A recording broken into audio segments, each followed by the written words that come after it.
dulu 50% anggota DPR itu korupsi. Semuanya masuk penjara. Tapi memang urat malu kita itu sudah nggak ada. Jadi bagaimana? Nggak bisa dikasih Viagra lagi, Pak Topeng ya.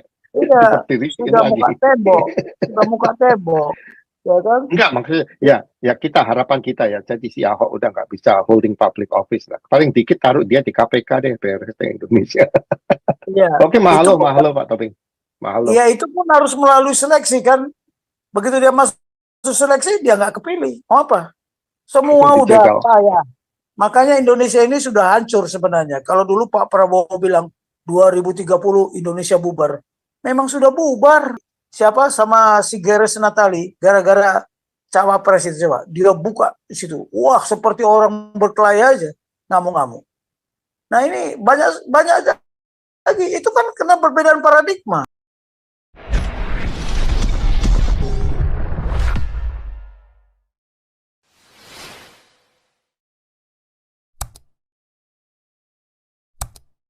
Gini, di antara 3 paslon wapres atau cawapres tidak ada satu kali pun menyinggung soal korupsi. Padahal korupsi ini kan biang keladi urusan merusak negara. Nggak ada satu pun yang menyinggung korupsi. Contoh soal nggak ada yang berani menyinggung kalau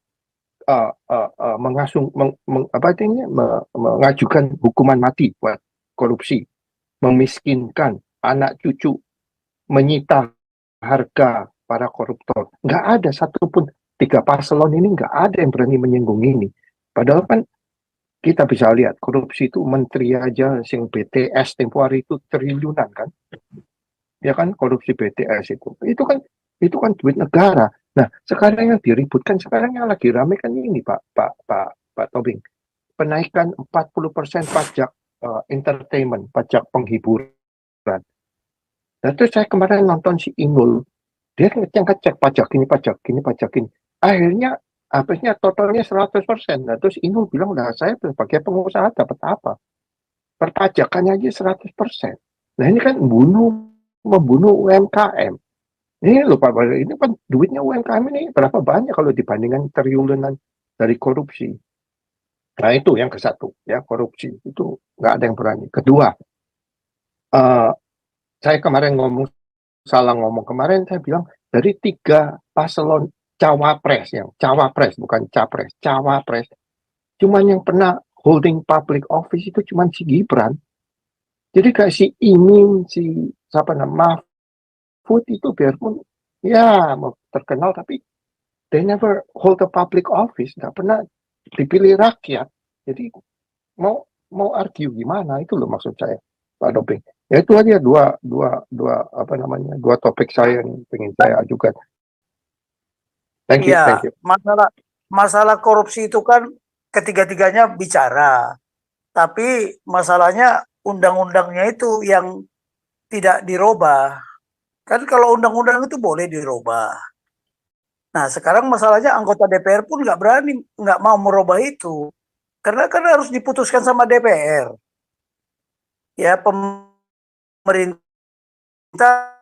boleh membuat undang-undang, DPR membuat undang-undang. Harusnya inisiatifnya dari DPR loh, bukan dari saja. Tapi ya itulah, bagaimana kalau mau dibuat undang-undang korupsi seperti itu tadi, hukuman mati atau dimiskinkan? Ya pasti mereka nggak mau, karena sudah sebagian besar yang dulu di DPR sana korupsi. Bagaimana? Ya mesti ganti total. Nah, anak-anak muda ini yang duduk di sana, makanya jangan pilih lagi mereka. Kan udah saya bilang, anggota DPR sampai 7 periode, sampai dia mati, ada yang begitu. Biar tahu, ini juga anggota DPR sekarang ini, sejak zaman reformasi kan, jadi anggota DPR, sudah 25 tahun. Apa hasilnya? Nggak ada. Nah, itulah, hanya menyalahkan orang, hanya menyalahkan aja. Bisa mengoreksi, tapi bisa mencari solusi nggak? Jadi ceritanya itu Pak Tobing kayak ini, kalau saya bilang kayak spider web, itulah sarang laba-laba. Jadi udah interconnecting. Jadi kalau aku ngomong semua pada kena nih, gitu loh Pak Tobing. Jadi bulat. Iya. Itu Pak Topik tadi nyinggung DPR, MPR. Nah sekarang DPR itu yang maju-maju DPR ini artis, penyanyi, Pak Topik, pelawak pun naik. Nah itu yang saya bingung. Sekarang gini loh Pak Topik, Ya pelawak seperti salah itulah. satu itu, mereka nggak ngerti hukum, tapi mereka akan membuat keputusan berdasarkan hukum. Nah terus piye itu caranya gimana tuh Pak Topik? Orang nggak bisa Ya naik itulah. sepeda, ngajarin orang naik sepeda. Lah kan repot. Ya kan Pak Ya Topik, itulah. itu Jadi gimana tuh? anggota DPR, Pak Andi, jadi anggota Hmm. DPR umurnya 21 tahun. Nah, Nah, tamat SMA boleh jadi anggota DPR. Jadi bagaimana coba? Bisa bekerja sama dia dengan presiden? Ya enggak lah. Nah, itu yang begitu-gitu harus dirubah. Kemudian begini ya, saya tidak menyalahkan artis. Pernah dulu satu artis ditanya, ketika dia terpilih jadi anggota DPR, ditanya, tahu nggak Anda tugasnya seperti apa? Nggak tahu, pelengah-pelongo. Aku nggak ada, masih ada disimpan nggak itu videonya. Jadi bagaimana? Gubernur Lemhanas waktu itu, almarhum Pak Muladi, dia juga geleng-geleng kepala, mau bagaimana negara ini? Ya, tukang becak, apa bukan preman pun bisa masuk anggota DPR. Nah sekarang aturannya dia udah dihukum pun kriminal 5 tahun dia lagi boleh dipilih lagi. Coba itu kan aturan siapa yang buat? Makanya tidak logis gitu loh. Kita ini udah enggak, nggak tahu mau dibilang bodoh ya memang bodoh juga. enggak, maksudnya artis nggak apa-apa Pak Topeng, seperti di Amerika ya. Semua senator atau congressman itu paling dikit 80% itu semua itu bekas lawyer, pengacara. Soalnya mereka ngerti hukum. Tapi artis bisa itu seperti apa namanya, Arnold Schwarzenegger jadi gubernur, Ronald Reagan jadi gubernur, bisa. Itu kan eksekutif, tapi nggak bisa di legislatif. Orang yang nggak ngerti hukum itu loh yang terjadi di Indonesia. Kamu jadi artis boleh, running for governor boleh, running for president juga boleh, itu eksekutif nggak apa-apa. Tapi kalau kamu running untuk DPR, MPR kan kamu harus paling dikit ngerti hukum. Lah pelawak ya Pak Topeng yang lari sekarang itu, siapa itu Iya lah. namanya itu, pelawak, Coba gimana sih? coba kita hitunglah anggota DPR itu berapa yang dari artis, dari pelawak. Hitunglah. Dia tahu nggak itu menjabarkan konstitusi itu. Makanya kita harus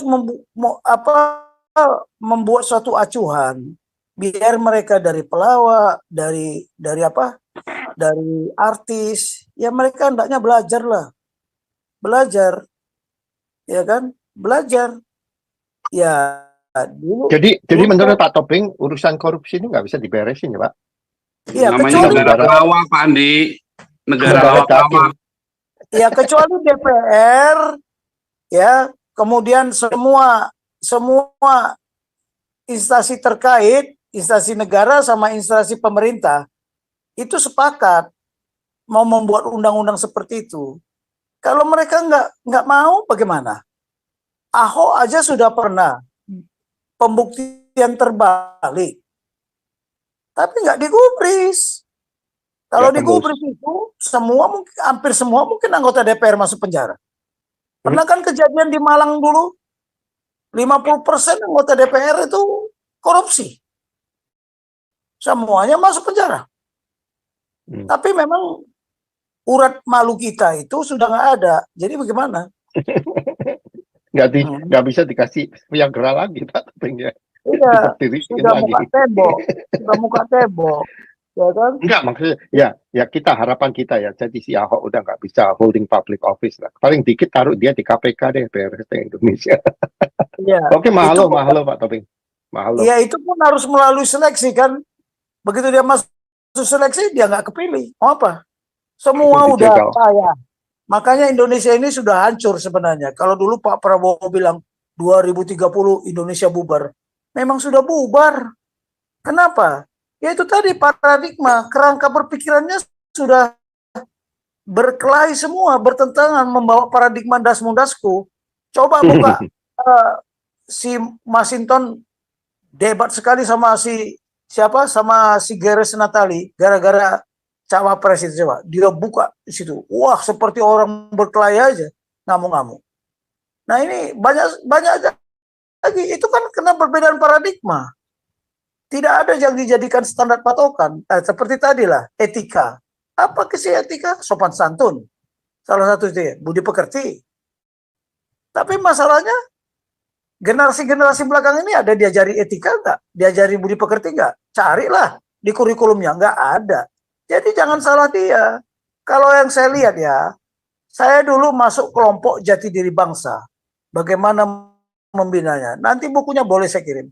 Jadi menyemai jati diri bangsa itu tidak pernah dilakukan. Padahal Bung Karno pernah memerintah.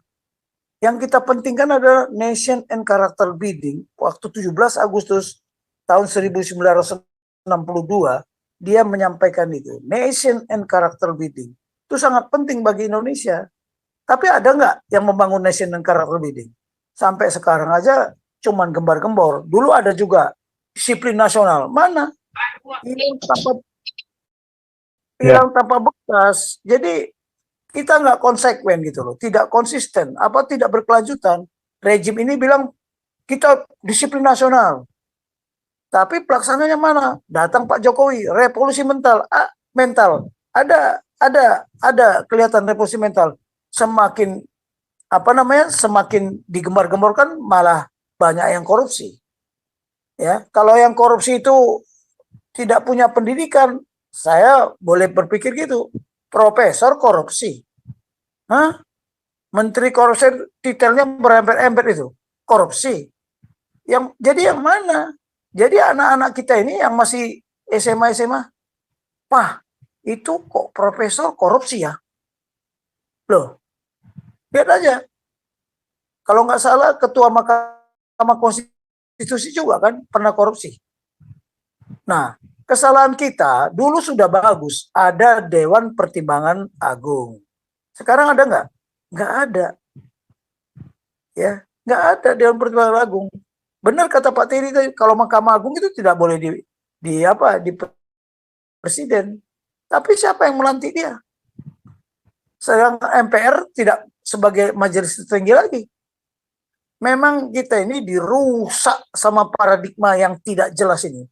Dicobalah. Jadi paradigma kalau menurut saya yang sekarang ini berlangsung sejak reformasi, paradigma coba-coba.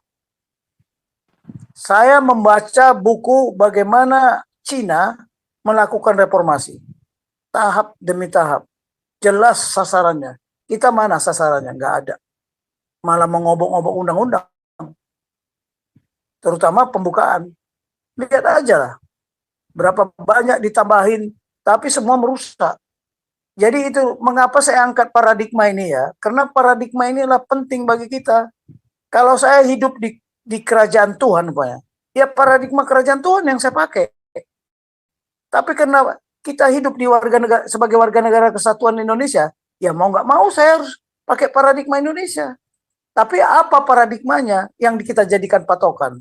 Kalau tidak salah, dulu ada 10 paradigma dasar cita yang saya kemas ya. Itu saya kemas dari sedikit itu, oh ternyata ini paradigma Indonesia. Oh ini paradigma Indonesia. Contoh, kebangkitan nasional itu paradigma kita. Kebangkitan nasional 1 Mei ya 1908 itu paradigma kita. Kemudian dilanjutkan memotivasi Sumpah Pemuda. Itu paradigma kita. Paradigma kita hidup di Indonesia itulah paradigmanya. Tapi kalau paradigma contoh ya, satu nusa, satu bangsa, satu tanah air, ya kan? Ya, satu bahasa. Sekarang saya tanya, kalau Anda ke Myanmar, paradigmanya lain. Satu tanah air, satu bangsa, satu agama. Yang tidak sama agama dia keluar. Makanya Rohingya diusir. Itu paradigma kehidupan dia. Mau kita langgar, dia bilang urus dalam negerimu sendiri. Nah, itulah paradigma orang Amerika, ya demokrasi. Kalau nggak ada demokrasi, dia hancur. Karena dia juga kan mengokupasi miliknya Indian.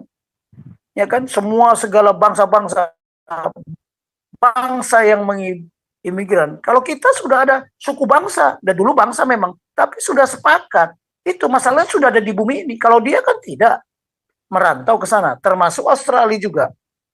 Itu Australia kan punyanya suku bangsa Origin, tapi orang Inggris yang dulu ya tidak apalah, yang mereka nakal atau penjahat lah katakan, dibuang ke sana.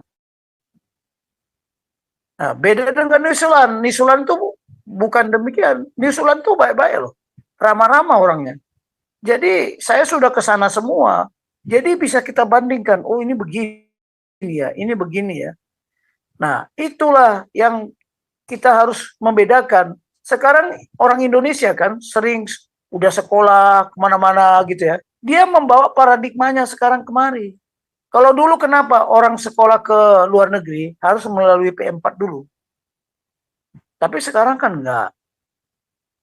Ya kan, tidak P4, malah dia dikasih buku kan, Handbook of Indonesia tentang Pancasila, tentang alam semesta Pancasila.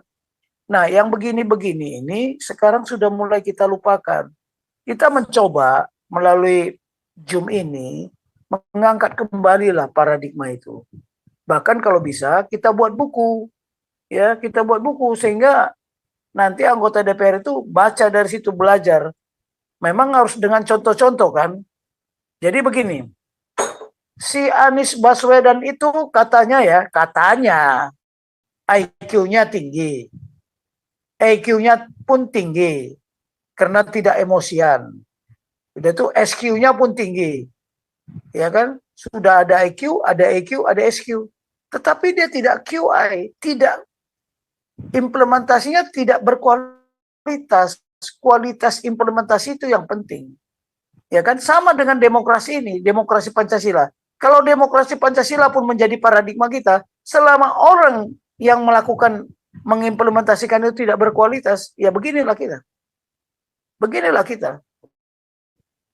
Saya kasih tahu Anda ya, seorang kopral di Malaysia atau di Singapura lebih tinggi gajinya daripada seorang jenderal. Ya, pensiunan juga. Tapi kita nggak mengeluh. Ya udahlah, itu kita terima. Bayangin ya, seorang jenderal sekarang ini kalau nggak salah pensiunan aja cuma dapat 4,1 juta, 4,2 juta, 4,3 juta ya, 1 bulan. Bayangin, sama dengan UMR. Nah, bagaimana? Ya, apa boleh buat? Karena kita ini kan tentara rakyat, tentara profesional, tentara pejuang. Ya kan? Nah, itulah. Jadi mau apa? Coba. Mau apa? Cuman untungnya ya kita berobat, masih ada asuransi. Kan itu. Tapi itu pun kena dulu gaji kita kan dipotong sekian persen. Kan gitu aja. Jadi udahlah, kalau bikin kesejahteraan itu nggak bisa sejahtera. Bahkan sekarang saya pernah latihan di Bandung sana, ya di Bandung kita pergi ke desa-desa, kita lihat anak-anak itu, kita tanya, Jang, kenapa nggak sekolah? Oh, saya sudah tamat SD kok. Di mana rumahmu? Itu rumahnya pun lebih bagus dari kita. Cobalah. Ini yang disebut miskin itu apanya? Miskin pengetahuannya atau miskin hartanya? Ini pun definisi miskin harus kita lihat paradigmanya seperti apa. Ya, saya juga heran ini sekarang. Kenapa banyak yang stunting? Ya, masih belum tercapai itu goalsnya kita itu. Ya, masih banyak yang stunting. Apa penyebabnya? Kok bisa stunting? Saya juga nggak tahu. Nanti kita tanyalah dokter-dokter itu seperti apa. Dokter Mesos saya tanya. Ya, inilah harapan saya. Jadi jangan bawa-bawa Amerika sentris. Enggak, di sini lain. Itulah dibilang di bumi Indonesia ini bumi Pancasila. Dan Pancasila itu diambil dari mana? Dari firman Tuhan, dari kitab suci. Mau saya buktikan? Kan sudah saya tulis di buku itu. Apalagi?